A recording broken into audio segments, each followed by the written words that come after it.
Bullet సర్కార్ ఉంది కనుకనే వాళ్ళు ప్రధానమంత్రి గారు చాలా స్పష్టంగా కంపెనీస్ కి పెద్ద ఎత్తున ఆంధ్ర రాష్ట్రంలో మీరు పెట్టుబడులు పెట్టాలి, ఎలక్ట్రానిక్స్ ఎకోసిస్టమ్ ఏర్పాటు చేయాలని వాళ్ళు కూడా ప్రోత్సహించడం జరుగుతుంది.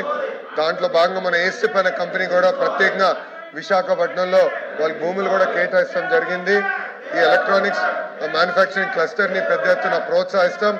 చిన్న ఉన్న సమస్యలు ఏమైనా ఉంటే ఎలకేషన్ ఏమైనా ఉంటే అవన్నీ యుద్ధ ప్రాతిపదికంగా పరిష్కరిస్తామని గౌరవ సభ్యులు తెలియజేస్తున్నారు.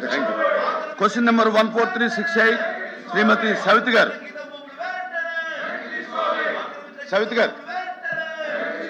ధన్యవాదాలు అధ్యక్ష.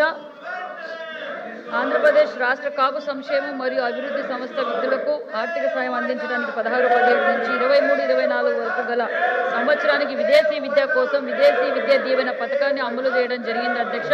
24-25 నుండి 25-26 ఆర్థిక సంవత్సరంలో 363 మంది కాపు విద్యార్థులకు 24 కోట్ల మొత్తం విడుదల చేయడమైనది. ఈ బకాయిలు 16, 17 నుండి 18, 19 కాలానికి సంబంధించిన అధ్యక్ష.